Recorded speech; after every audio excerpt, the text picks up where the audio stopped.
हे पहा आपल्या भाजीचा रंग आणि त्यावर आलेली सुंदर लालबुंद तरी पाहूनच तुमच्या तोंडाला पाणी सुटले ना. तर नमस्कार मंडळी, मी आहे शीतल. इरा क्षीरसागर किचनमध्ये तुम्हा सर्वांचं मनापासून स्वागत आहे. तर आज आपण बनवणार आहोत शेवग्याच्या शेंगाची झणझणीत अशी भाजी.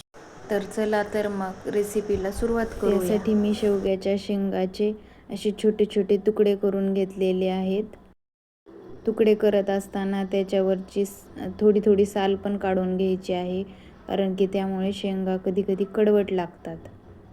तर शेंगा कापल्यानंतर 2 पाण्याने स्वच्छ धुवायच्या आहेत आपल्याला. त्यानंतर आपण बनवणार आहोत या झणझणीत भाजीसाठी लागणारे वाटण. तर त्यासाठी मी सुक्या खोबऱ्याचे काप करून घेतलेले आहे आणि 1 चमचा तेल टाकून ब्राऊन कलरवर हे व्यवस्थित भाजून घ्यायचे आहेत. त्यानंतर आपण टाकणार आहोत 1 चमचा धने, तेही व्यवस्थित आपल्याला भाजून घ्यायचे आहेत.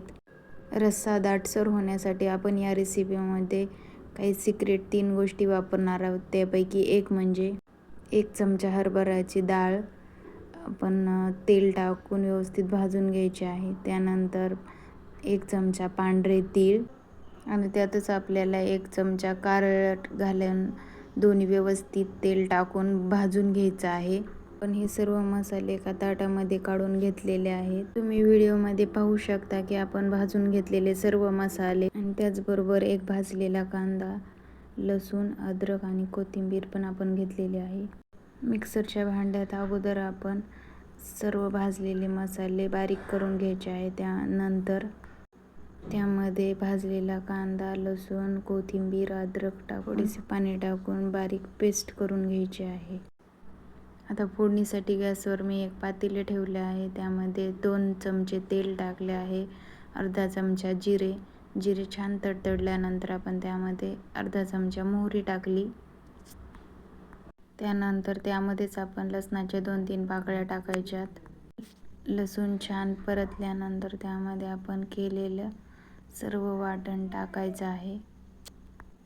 वाटण तेलात टाकल्यानंतर चांगलं तेल सुटूपर्यंत ते व्यवस्थित परतून घ्यायचं आहे. मसाला सतत हलवत व्यवस्थित तेलामध्ये परतून घ्यायचा आहे. 5 मिनिटानंतर याला व्यवस्थित तेल सुटू लागेल. त्यानंतर त्यामध्ये 1 छोटा चमचा हळद, 1 चमचा कांदा लसूण मसाला, 1 चमचा गोडा मसाला, अर्धा चमचा गरम मसाला आणि 1 मोठा चमचा घरगुती काळे तिखट टाकून व्यवस्थित मसाला परतून घ्यायचा. ही भाजी बनवत असताना शेंगाचा रस्सा दाटसर होण्यासाठी आणि शेंगांना मसाल्याची चव येण्यासाठी मी काही ट्रिक्स सांगितल्या आहेत. तर त्यापैकीच आणखी एक ट्रिक म्हणजे शेंगा पाण्यात न उकळता डायरेक्ट आपल्याला मसाल्यामध्ये परतून घ्यायच्या आहेत.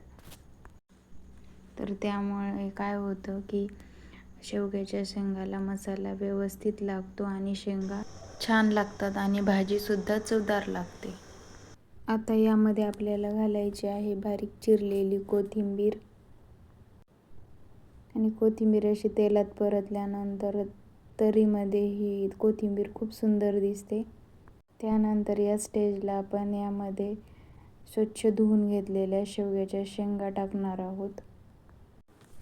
शेंगा मसाल्यामध्ये व्यवस्थित परतून घ्यायच्या आहे. अगदी 2-3 मिनिटे लागतात, पण शेंगांना व्यवस्थित मसाला लागला पाहिजे, तरच भाजीला छान टेस्ट येते.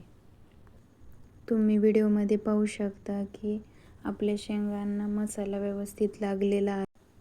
तर आता आपल्याला यामध्ये भाजी जेवढी हवी असेल तेवढे आपल्याला पाणी टाकायचे आहे आणि शक्यतो गरमच पाणी वापरायचे आहे. त्यामुळे भाजीला तरी खूप छान येते. शेवटी चवीपुरते मीठ घालायचे आणि 1 चमचा भाजलेले शेंगदाण्याचे कूट घालायचे आहे आणि अगदी 5 ते 10 मिनिटे याला व्यवस्थित उकळवून घ्यायचे आहे. तर तयार आहे आपली शेवग्याच्या शेंगाची झणझणीत भाजी.